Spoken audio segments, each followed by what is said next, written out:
de la Constitución.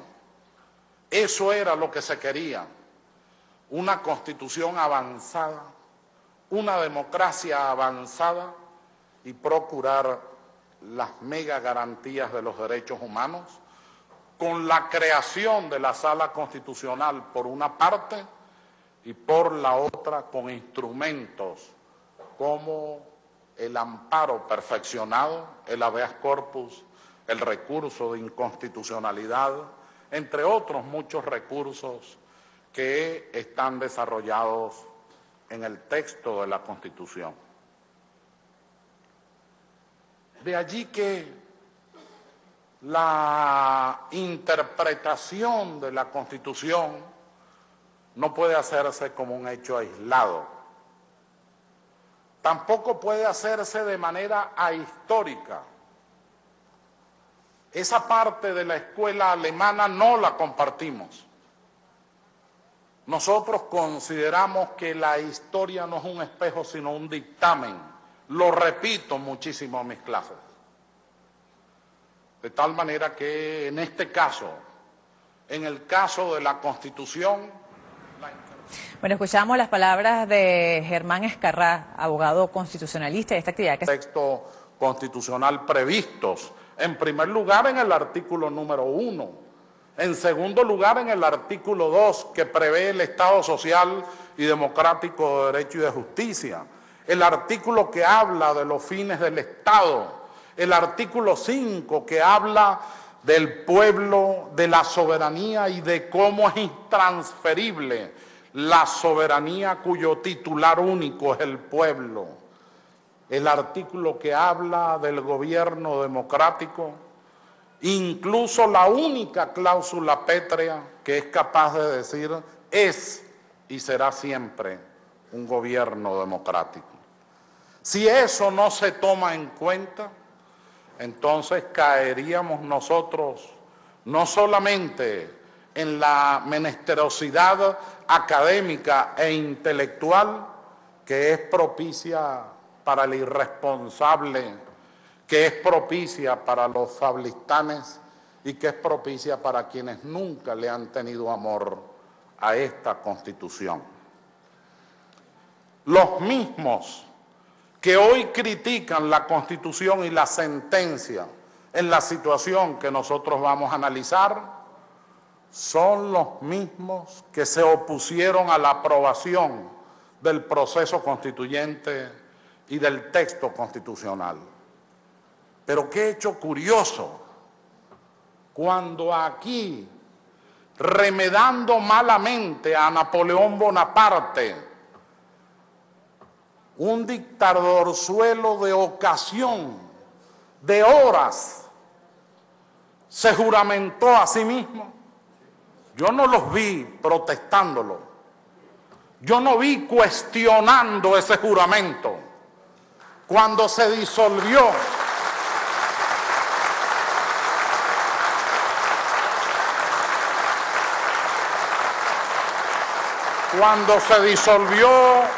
la Asamblea Nacional, el Parlamento latinoamericano, entonces el Parlamento andino, el Parlamento amazónico, los consejos municipales, las gobernaciones, cuando se disolvió la República, en uno de los actos más graves e irresponsables que hemos tenido que vivir los venezolanos, sinceramente no recuerdo haber visto a algunos de los que ahora se llaman constitucionalistas defendiendo la Constitución.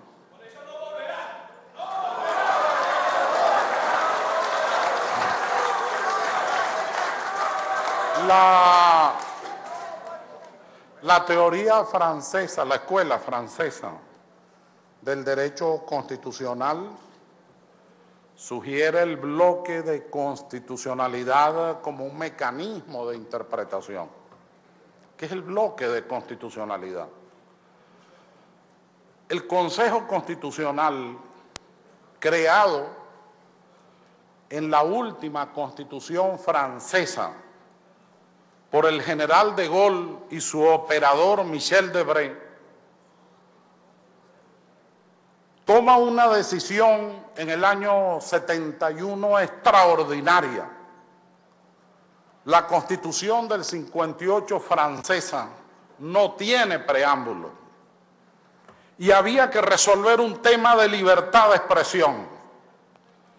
El Consejo Constitucional asume el preámbulo de la Constitución anterior y va más allá.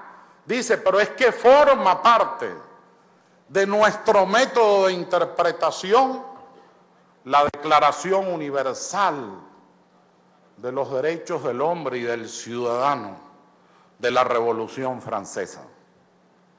Y hoy día, cualquier interpretación que hacen los franceses sobre el tema constitucional debe responder a ese preámbulo que no está en la Constitución y a esa Declaración Universal de los Derechos del Hombre y del Ciudadano de los revolucionarios franceses. Quizás así me explicaré por qué no podemos utilizar el método del derecho civil, artículo 4 del Código Civil. ¿Por qué no podemos utilizar el método del derecho administrativo, ni el método del derecho mercantil? La interpretación constitucional es total y radicalmente diferente.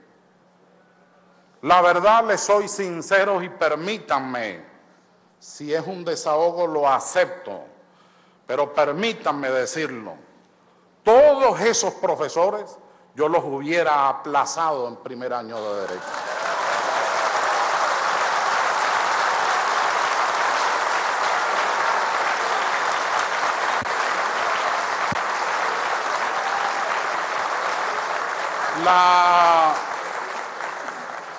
La escuela española habla de las articulaciones constitucionales para integrar la norma. ¿Por qué? Porque una constitución no es un reglamento. Una constitución usted no le puede pedir cómo va a tomar el agua, cómo se va a levantar hoy, a quién va a saludar en su circulación de tránsito. Es la norma normarum. Son normas superiores cuyo trato es distinto porque es la fuente de legitimidad del sistema político y es la fuente de validez de todo el sistema jurídico. Por lo tanto, hay normas que la doctrina llama incompletas o imperfectas, así como hay sentencias constitucionales estimativas, revocatorias y aditivas aceptadas por el consenso de la doctrina constitucional. Y finalmente, el interregno constitucional. Esto es más de la doctrina italiana de Il diritto viviente. La doctrina del Tribunal Constitucional italiano sostiene que en la propia Constitución pueden haber interregnos, paréntesis, situaciones necesariamente no previstas, aunque tengan una naturaleza constitucional. El intérprete entonces, con el mayor cuidado, porque no puede alterar la estructura de la Constitución, ni puede sustituirla, ni puede cambiar sus valores y principios, tiene que integrar la norma, de tal manera que nuestros mecanismos de interpretación realmente son otros. La interpretación, en resumidas cuentas, estoy resumiendo a Savigny, a Jering, a Ferrajoli, estoy resumiendo a Gualtieri, a Jaberlet, a Cataneo y a Kelsen. Es interpretación histórica que debe estar acompañada de la interpretación literal, pero no la del Código Civil. Interpretación teleológica, la finalidad, los fines, la ultimidad causal. Interpretación asímili, aquellas situaciones parecidas que pudieran ayudarnos a resolver el hecho de naturaleza constitucional no previsto. Y finalmente la que yo propongo a la doctrina en el derecho comparado, la interpretación de la autoconciencia de la Constitución. La interpretación histórica, como su nombre lo dice, son los antecedentes de la norma y su forma de elaboración. La literal constitucional, debemos comprender, tener claros los abogados, que la Constitución se interpreta de manera distinta. Presidente o presidenta, ¿quiénes se burlan de eso? Quienes no comprenden la interpretación constitucional, ni la intención del constituyente, ni por qué sostuvimos, y sigo yo en lo personal sosteniendo, que en el escudo nacional lo que debe estar es el rostro de una mujer, que es en realidad la expresión de la patria venezolana.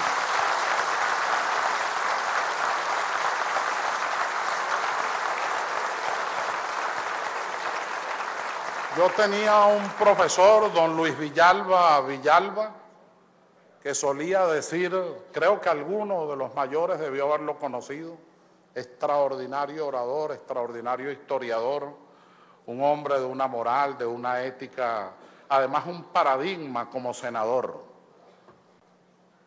El doctor Luis Villalba solía decir, las patrias, hijos, no deben llamarse patrias, deben llamarse matrias. En realidad son las madres, son las mujeres que crean, las que pueden hablar de creación de la nacionalidad.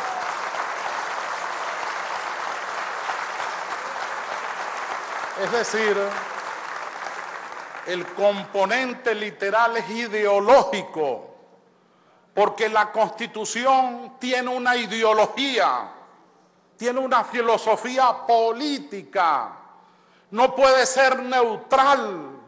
Si soy neutral en la interpretación, estoy claudicando frente a los valores y principios del texto constitucional.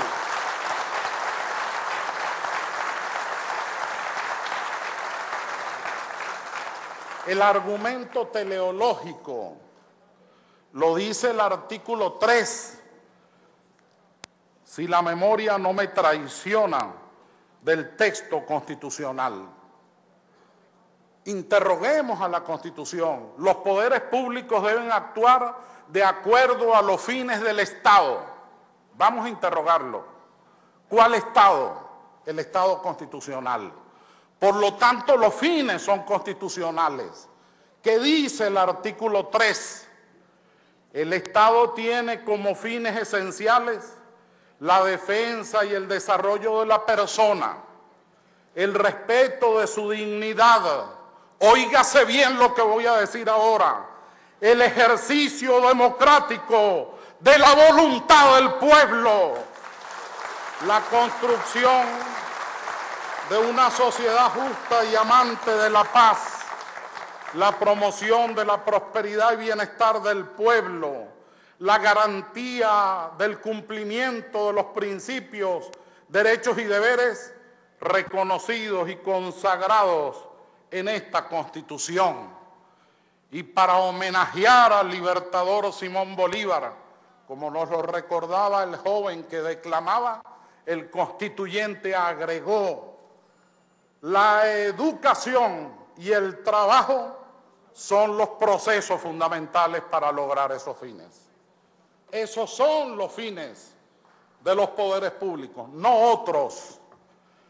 En consecuencia, la interpretación teleológica, vayamos anotando porque vamos a interpretar la sentencia. Uno de los fines es la voluntad del pueblo. ¿Cómo voy yo a colocar o a inventar una cláusula pétrea supuestamente soberana frente a la soberanía y la voluntad del pueblo, que es el que le dio origen a esta Constitución?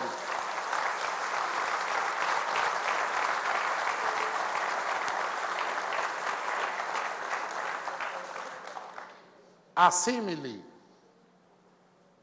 se identifica con aquellas situaciones parecidas, pero cuidado, que no conviertan la interpretación en un mecanismo de mutación constitucional ilegítima.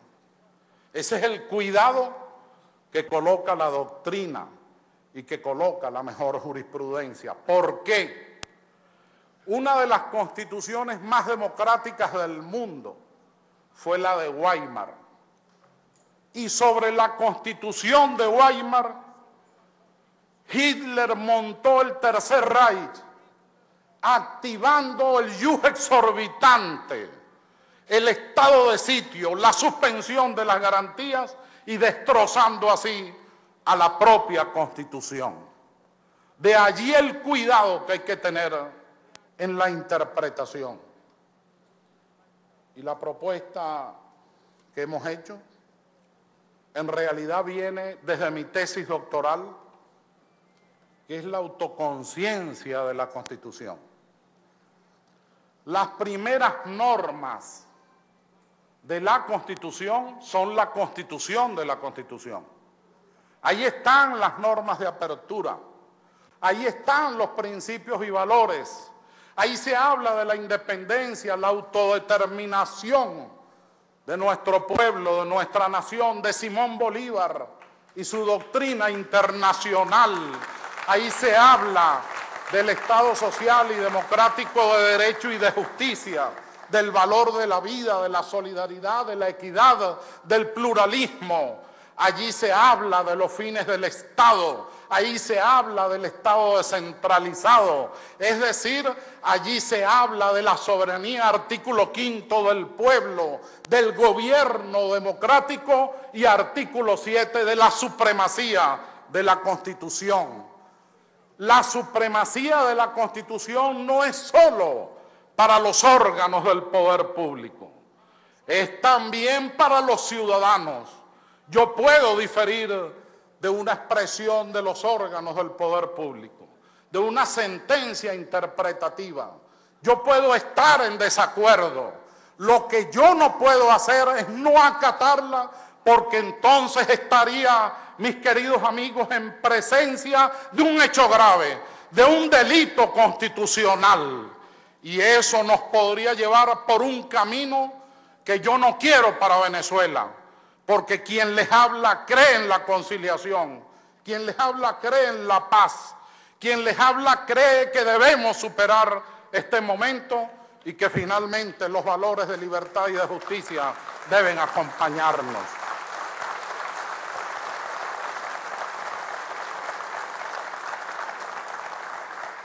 Dicho esto, la sentencia tan vilipendiada por algunos nuevos constitucionalistas, tan vilipendiada por algunos medios de comunicación social. La sentencia responde a una demanda de interpretación del artículo 231. ¿Por qué? El jefe del Estado, presidente de la República, reelecto, se encuentra en una situación de permiso, de conformidad al artículo 235, una autorización parlamentaria que le permite estar fuera del territorio nacional. Subrayo, fue por unanimidad y fue ratificada por la Asamblea Nacional el día 8 de enero del presente año.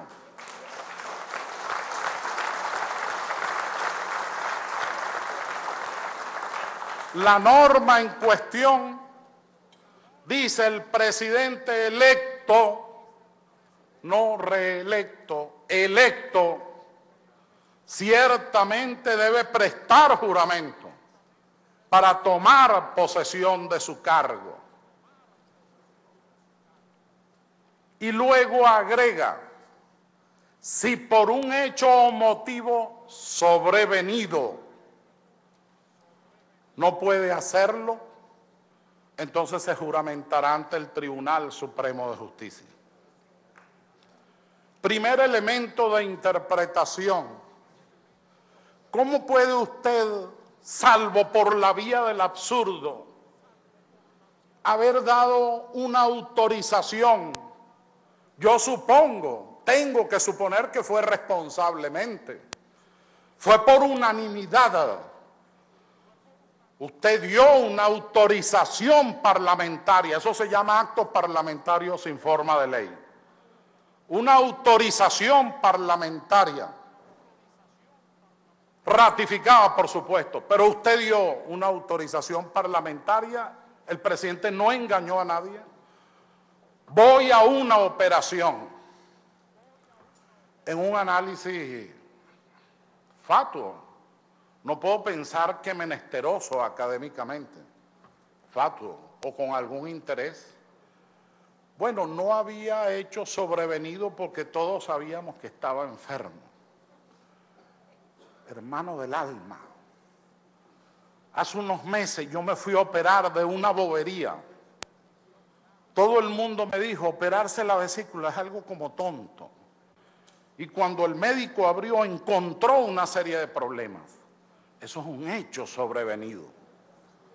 El presidente va a una operación, por supuesto, difícil, pero la gravedad que allí se produjo en aquel momento es el hecho sobrevenido. El artículo 231 tiene además otro detalle. Al decir hecho sobrevenido o motivo sobrevenido, lo excluye de las faltas absolutas y de las faltas temporales. Porque en una interpretación constitucional, plenitud hermética del derecho, el 231 tenía que haber dicho de conformidad a los artículos que se refieren a las faltas absolutas, y no lo dijo. Por lo tanto, el régimen es el del motivo sobrevenido y el permiso es in limine. ¿Por qué es in limine? Porque resulta que el permiso dado por unanimidad tiene que ver con una situación de salud. No se trata de otro hecho que usted pudiera manejar de manera contingente y temporal. No es una conmoción interna, que también es un hecho sobrevenido. No es una conmoción internacional. No es eso que han dicho, bueno, el Parlamento se declara en desacato, etc. No tiene nada que ver con eso. Absolutamente nada que ver con eso. Me pregunto, el mes de diciembre de 1999, nuestros hermanos de Vargas y el país, pero sobre todo nuestros hermanos de Vargas, sufrieron una de las situaciones e impactos de la naturaleza más dolorosos y trágicos. Y si el presidente, cualquiera que fuera, hubiera estado allí, ¿habría podido salir ese mismo día para venir a juramentarse? Si ahí hubo gente que solo pudo salir en helicóptero después de 15 días, con la acción de la Fuerza Armada Nacional, por el amor de Dios, eso es lo que se llama el criterio ad absurdum. No tiene razón de ser, no tiene sentido. Además, en estos días un militar retirado en algún periódico de estos decía, hay una sola fecha, el día 10 de enero. Por favor, razonemos. Razonemos. Hay un permiso, que es un acto parlamentario sin forma de ley. Hay una situación que impide el 10 de enero, pero que no impide la actuación del jefe del Estado porque hay un vicepresidente de la República y la Constitución previó ese órgano, lo tomó de los sistemas parlamentarios para que nosotros tuviéramos un presidencialismo moderado. ¿Cómo será que el vicepresidente es el que propone a los ministros? El vicepresidente coadyuva en la gestión de gobierno. El vicepresidente tiene las macrolíneas que debe ejecutar en la Administración Pública Nacional. El vicepresidente preside el Consejo de Estado. El vicepresidente preside el Consejo Federal de Gobierno. entre otros muchísimos aspectos, sin estar tomando en cuenta en este análisis el decreto reciente que le da atribuciones de carácter financiero y administrativo adicionales al vicepresidente. De tal manera que la ingeniería constitucional solo permite una línea axiológica, valorativa de interpretación. Por si fuera poco, y aquí es donde deslizo la interpretación de la autoconciencia de la Constitución. ¿Qué me dice el texto constitucional en las normas de apertura? Que primero es la voluntad popular. Se los acabo de leer, artículo 3. Que primero es el bienestar del pueblo. Que primero es la república. A mí pudiera, y a todos nosotros, pudiéramos decir, no me gusta la sentencia. Pero resulta que esta sentencia es histórica, porque esta sentencia responde a los fines constitucionales. Esta sentencia responde a la estabilidad de la República y esta sentencia responde al principio de soberanía del pueblo y de supremacía del pueblo frente al poder constituido.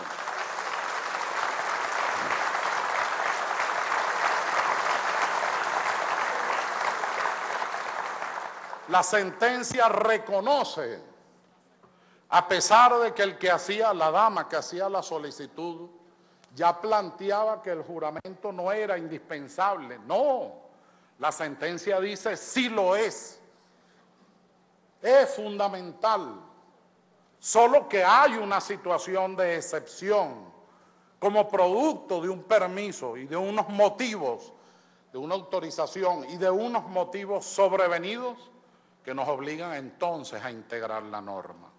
¿Dónde está la autoconciencia de la Constitución? ¿Qué es más importante para mí? ¿La fecha del 10 de enero o que desaparezca la República? ¿Qué es más importante para mí? ¿La fecha del 10 de enero y su acto litúrgico o que desaparezca la doctrina de la soberanía del pueblo? ¿Qué es más importante para mí? ¿La autodeterminación de la nación venezolana? La doctrina de Simón Bolívar en el artículo 1, el Estado social y democrático de derecho y de justicia, el Estado descentralizado establecido allí, en el artículo 5, nada menos. Fíjense ustedes la importancia de esto. En el artículo 5, por si fuera poco, se los quiero leer textualmente. La soberanía reside intransferiblemente en el pueblo. La ejerce directamente en la forma prevista en esta Constitución e indirectamente mediante el sufragio por los órganos del poder público. Pero agrega, vean lo que agrega, los órganos del Estado emanan de la soberanía popular y a ellos están sometidos.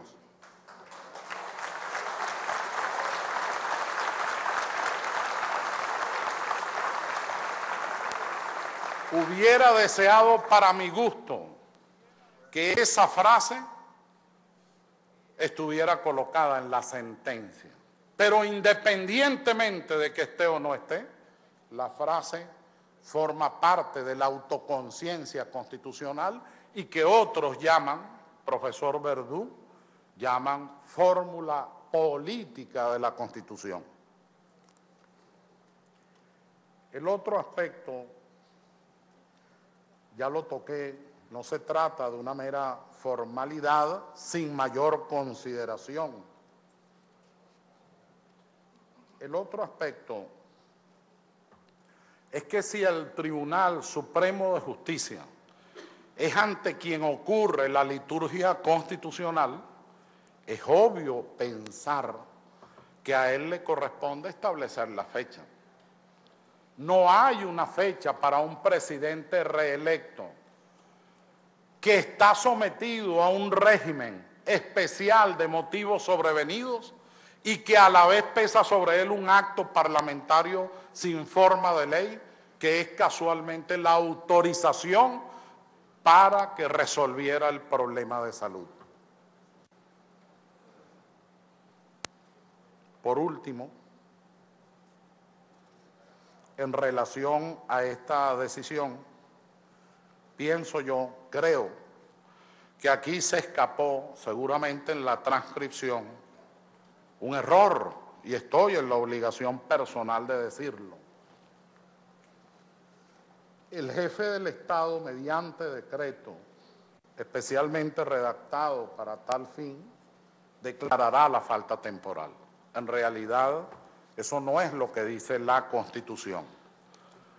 El presidente tiene un solo acto intuito personae, que es el de la renuncia, pero no tiene otros actos que no sean los que declare siempre la Asamblea Nacional, el pueblo en el caso de un revocatorio y el Tribunal Supremo de Justicia en el caso de un juicio. Pero aún en la situación de nombrar una junta médica y que diera el dictamen que quisiera dar, le corresponde a la Asamblea Nacional decidir si opera la falta absoluta o no. El abandono constitucional del cargo le corresponde a la Asamblea Nacional decidir si opera o no la falta absoluta. Hubiera sido de mi gusto, en lo personal, que se hubiera desarrollado ese tema para poder aclarar que se trata de cuatro regímenes distintos establecidos en pocas normas. El régimen del acto parlamentario sin forma de ley, que es la autorización para salir del territorio nacional, 1. 2, el régimen de las faltas temporales. 3, el régimen de las son 5, de las faltas absolutas. 4, el régimen del presidente electo que se juramenta en la Asamblea Nacional. Y por último, el régimen del presidente que se juramenta en el tribunal, son 5, en el Tribunal Supremo de Justicia. Cuando escucho algunas voces, cuando escucho algunos planteamientos de la iracundia en la que a veces nos han querido colocar, la verdad es que no me queda otro camino que pensar que no han leído la sentencia, que no estudian derecho constitucional y que se han convertido en simples opinadores, a pesar de que son abogados y algunos aparentemente profesores universitarios. Quiero tocar por último un tema muy delicado, porque ya lo están tocando las cadenas internacionales. Es verdad que el presidente de la República, de conformidad a la Constitución, es el jefe de Estado, jefe de gobierno, jefe del Poder Ejecutivo y comandante en jefe de las Fuerzas Armadas Nacionales, y en virtud de ello ejerce la suprema autoridad sobre ellos. Estamos en una situación, cuando leo algunas informaciones pienso que es que se están equivocando, están hablando como que si el vicepresidente hubiera sustituido al presidente. No, el vicepresidente está en su cargo constitucional y el presidente Chávez está en el cargo que le dio el pueblo, que es jefe de Estado, jefe de gobierno, presidente de la República.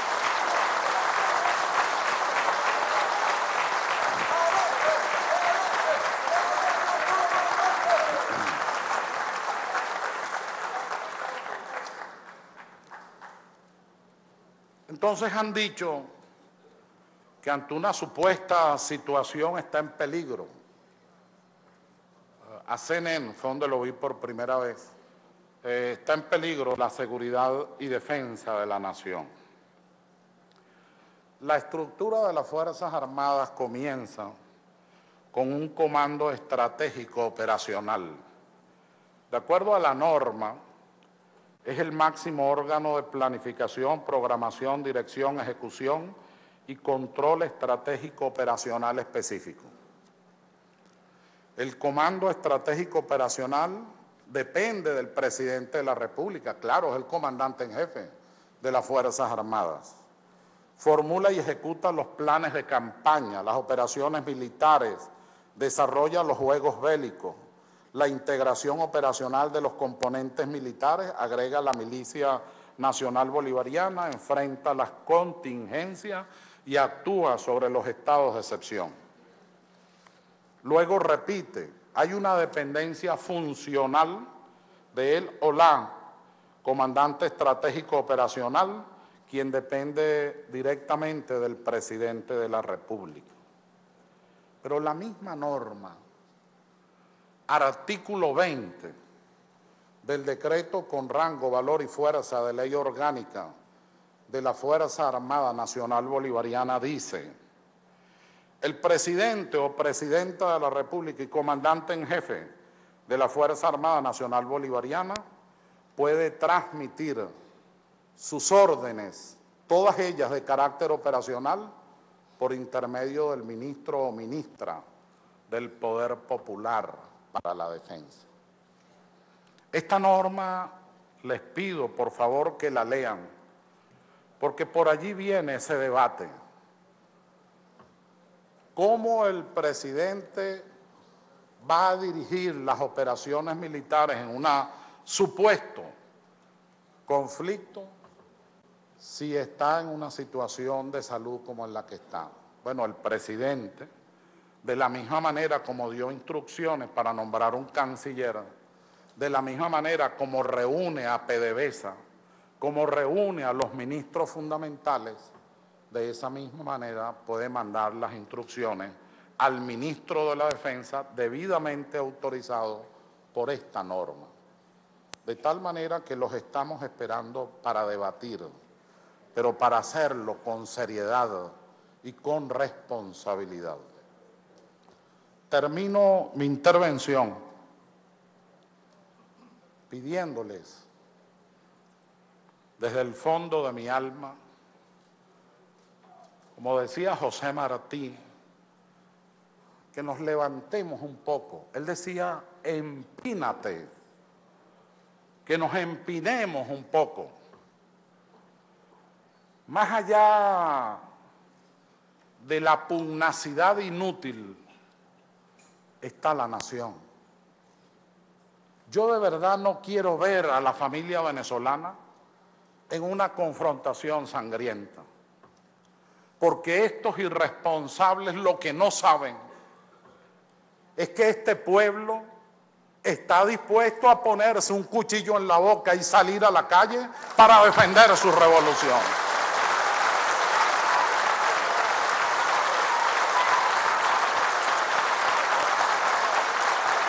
Por supuesto,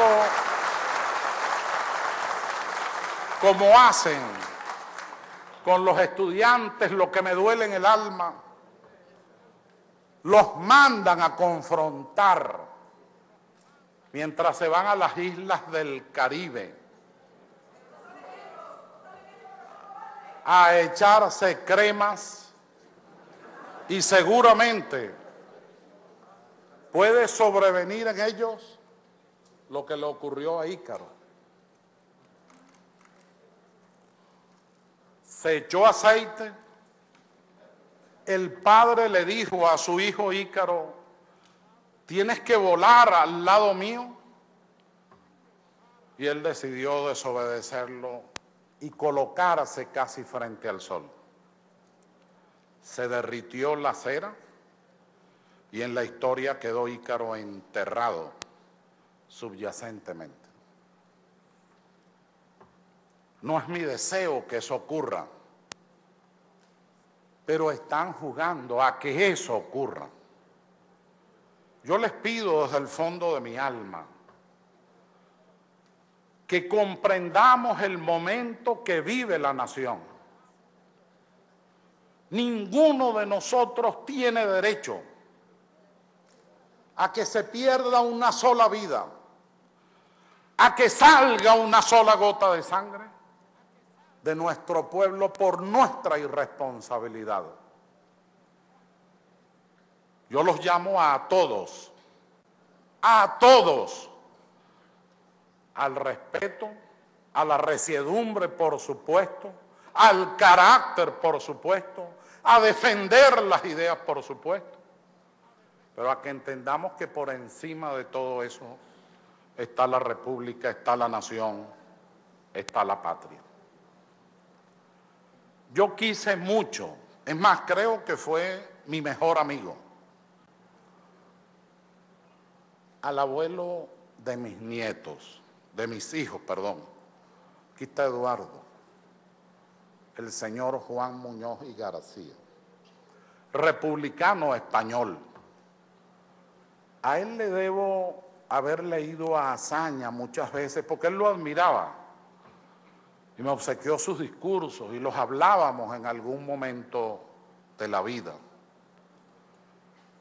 Y en una carta que dirigí al presidente antes que esto ocurriera, yo terminé con unas frases de Azaña que me dio el abuelo de Eduardo, el abuelo de mis hijos. Dice más o menos así: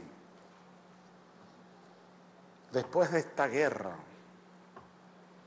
después de tantos muertos y tanta sangre, solo queda ver en la tierra la magnificencia de su brillo, donde nos envía el más importante mensaje para las nuevas generaciones y cuando ya nosotros no estemos. Paz, piedad, fraternidad y perdón. Gracias.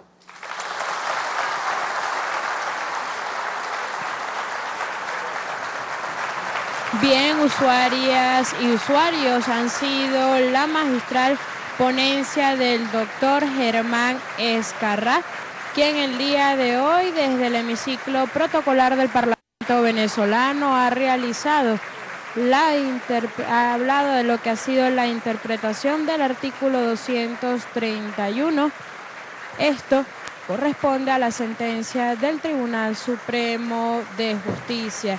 Él ha dicho que la sentencia del TCJ representa la voluntad del pueblo. Él ha hablado de la autoconciencia de la Constitución de la República Bolivariana de Venezuela.